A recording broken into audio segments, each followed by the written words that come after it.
What's up guys, my name's Splice Knight. Welcome back to Reflections, and today we're going to be talking about Gurren Lagann versus Kill la Kill, which is the dumbest argument ever because they're totally different, they do different things. But what is very similar is the sort of narrative attitude that they take. There is some major differences that I'm going to go into later in this video, but I just wanted to set this straight that they're both fantastic properties, and if you like one or you like the other, it's totally understandable. And if you dislike one or you dislike the other, that's totally understandable too. There are different reasons to like the different mediums, and the approach that they take is kind of subjective whether or not you like it. So with that said guys, this is Splice Knight. We're going to be talking about this, and anyway, thanks so much. So before we get started though, don't forget to hit that subscribe button, follow me on social media, and of course, as always, hit that notification bell. For some reason my fucking eyes are basically completely blacked out again. I don't know why that happens. I should probably learn to light my shit better. But anyway, with that said guys, we're going to a very traditional look today. So, talking about the two series is really difficult to do singularly because a lot of people tend to compare one to the other. Whether it is people who were fans of Gurren Lagann to begin with, who are now suddenly watching Kill la Kill and saying they're ripping off a lot of things. To be fair, I can see where some would say that, but my concern is more the narrative approach. And this isn't to say that they're similar, it's actually to point out that they're very different in the way that they actually approach things. My personal taste is I think that Gurren Lagann is a great medium, but I think they have an issue with narrative confusion. Now, what I mean by narrative confusion is this idea that they start their narrative in a certain way. In their case, it was this appeal to the over-the-top, shonen typical attitude, main character sort of bullshit. And while that's not necessarily a bad thing, it is kind of a consistent thing through the first couple episodes of the show, up until this big, huge moment, which, spoilers by the way if you haven't seen it, so if you haven't, click off this video, watch the series first, and then come back here, because honestly it's a fantastic series and you shouldn't have it spoiled by a little shit like me. That said, what happens is the big main boisterous sort of character in the show that kind of drove that shonen-y style sort of feel to the show. Who the hell do you think I am? Who the hell do you think I am? Just who the hell do you think I am? Who the hell do you think I am? Kick! He ends up getting killed. So when Kamina, that's his name, what happens is the entire tone of the entire anime shifts dramatically. And this is normal in a lot of media to have a dark moment. In writing it's actually referred to as a black note. Basically, the black note is in a rising story where there is a supposed positive idea going through. There's this moment of darkness and doubt and confusion whether or not, you know, better than you'd think, too good to be true sort of scenario actually comes to fruition or not. Now, that said, this black note in this series was definitely Kamina's death, and the impact on all the rest of the characters is profound. Everybody is very silent and somber for a while, but none more so than the other main character and the continuing main character from this point, Simon. And he's known as the Digger. He's definitely the less boisterous of the two characters to begin with, though later on that completely shifts. But here's where I talk about the narrative confusion. They start with their audience on a very heavy shonen, over-the-top, reality doesn't matter, let's bend all possible fucking rules of reality whatsoever. And then later on they have this issue where they have to deal with a very concrete, realistic, real-world sort of issue like death. And it's something that feels very jarring, and for myself personally it was really difficult to get through that part of the anime. He kind of recovers when his later to-be girlfriend, spoilers again, basically ends up saying that you have to be able to work through the death of your friend and you have to essentially try and be the light. Now this works for a while and they do have similarly boisterous adventures, but there's a definite key feeling of that mirth really gone. And while that is still technically consistent with the events of the show, it feels narratively confusing in the sense that they picked one strong attitude to take it in the beginning of the show, and they've pretty much completely flipped it for a large period. And so the big issue with that is when you have this amount of time dedicated to a totally different feel without even interweaving a little bit of the more grounded elements, to suddenly have a grounded thing thrown into the mix, it really throws off the viewers who are expecting one thing and got something completely different. Now that can be used well, and here it kind of is, but the problem is from that point on, it feels like the narrative doesn't really pick one or the other. It really tries to go with both at the same time, but also not. So it's flipping between genre typicals a lot.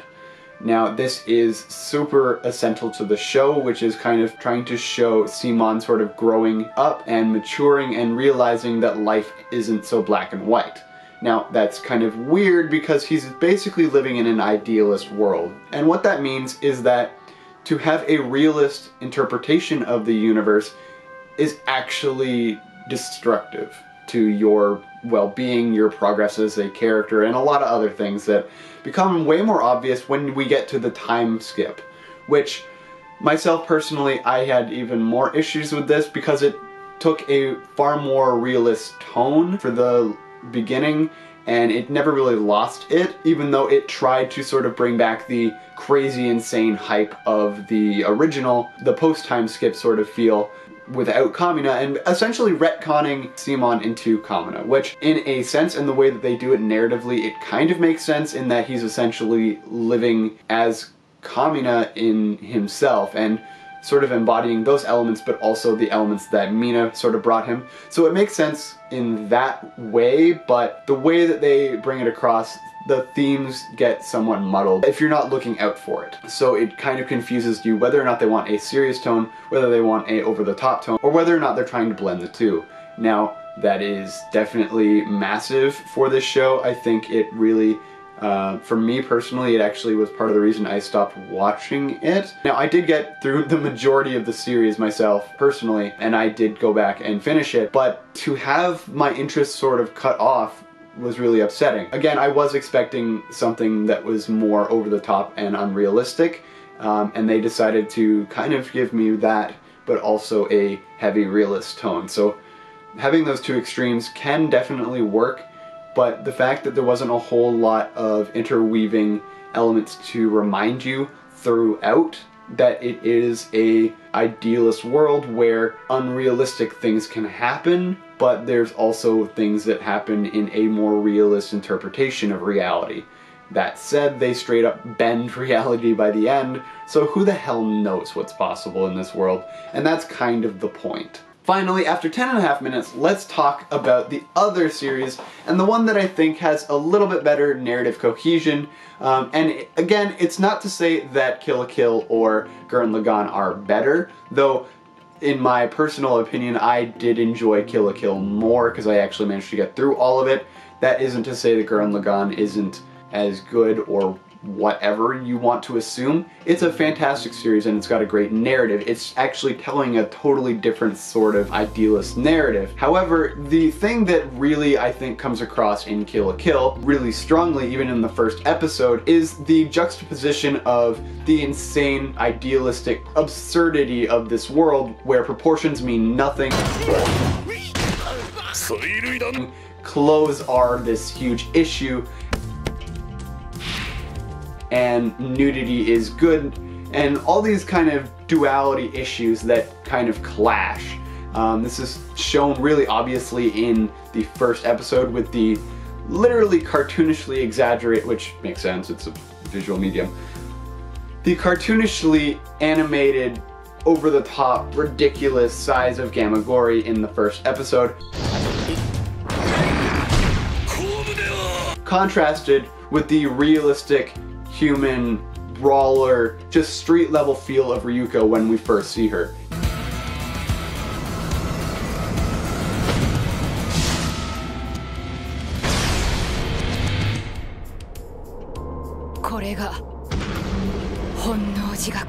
Now obviously in the series this changes dramatically to the end of the series, but it's the journey that kind of starts very clear with the fact that it's both an idealist world, but there's very real elements to it. And the thing that really caught my attention was the fact that even among all the idealist, crazy, insane antics, there was still always this reminder: there are real world things that happen that fuck over a ton of the characters. They go through a lot of pain just to be able to do some of these things that they need. For example, Ryuko, even though she's got this crazy battle armor, fan service laden school uniform, the way to actually get it to work for her properly is literally to get her to spill her own blood. It's a blood-sucking uniform. It's vampiric, or even, I guess you'd call, viral in nature. And that theme ends up getting hugely explored in the idea of these life fibers, something that the kamui, which is the Japanese name for the actual outfit that she's wearing, is actually completely composed of. Now, the interesting thing for me personally is the fact that they continue to essentially bring this narrative through the entire thing. This idea that the insanity and also the darker, more twisted elements maintained through the entire series. Even at the end, when Ryuko has basically gone Gurren Lagann insane, crazy. Okay, well, not Gurren Lagann. They're straight up the size of the observable universe. But in this, she gets to her ultimate form, where she has absorbed so much life fibers that she is able to basically be like a weird deity god thing and fight another weird deity god thing. But the way that they do this differently is that there are massive consequences for doing this, both in body and spirit, and it ends up being where, for the ending to happen, one of the main characters, being the actual sailor outfit, the kamui, ends up actually having to die. He sacrifices himself in order to allow the world to work as it is. Now, this is actually very similar to the way that Simon's girlfriend essentially had to die at the end of Gurren Lagann, but I feel like, honestly, I feel the weight more of the consequences in Kill la Kill, because it continually reminds you that this world is something that's going to destroy you, even though it's an idealist world. And the whole concept of Kill la Kill is trying to accept the absurdity of this world that they're living in, and more than embrace it, use it to self-empower. And that is kind of the whole idea. That, and also duality, being the insanity is normal and that clothing is being naked. It's a very interesting sort of duality, opposites attract kind of narrative. So again, they're very different, but there are some really interesting points to both ends. And I think that the ability of Kill la Kill to successfully weave the dark end of this insanity-driven complex at the same time and very closely, never really going one or the other, and when they do, they almost immediately bring it back to a sort of semi-grounded. Not grounded enough so that these crazy things can't happen, but grounded enough so you realize that there are consequences if Ryuko fucks up, which she does consistently, actually. But that is kind of just my thought. There's a whole lot less narrative confusion in the fact that it's consistently just nuts, but also it has real-world consequences. A good example of that even would be in the earlier stages where Ryuko beats the sword samurai guy and he ends up basically getting blinded or something. At least in the beginning, it feels like there's a lot more consequences, even though obviously as time goes on, people just straight start dropping like flies. And it's just consistently shown that there's consequences to the actions, and I love that. There's consequences to the actions, obviously, in Gurren Lagann, but it's way less focused on, it's way more focused on the high-flying action and the attitude of that. And then when something dark and sinister ends up happening to the more core cast, it's heavily subjected to a examination, so the themes are very different in the way that they approach them, but the attitude of the shonen style over-the-top insanity is both there, but the way that they try and ground their audience is different, and the way that or the timing that they do it, where Kill la Kill is more of an interweave sort of feel, which really matches up with their idea of duality and opposition forces. Whereas Gurren Lagann has more of an approach of a traditional sort of story narrative archetype where you're brought up to a crazy high point and then you're essentially broken. But anyway guys, that's just my thoughts. Thank you so much for listening to me ramble for a while. But anyway, if you like this video, let me know in the comments down below. Hit that subscribe button, hit the notification bell to be notified of any and all videos that I make in the future. If you enjoyed this kind of content, share it with your friends, and join me on Facebook, Instagram, and or Twitter if you would like to stay up to date on all the newest videos that I make, as well as just a little bit of the inner workings of my head and why I think that some of the things I do. And if you want to ask me some questions, that's where I'll be totally open to answering them. Anyway guys, thank you so much for watching. Splice Night out.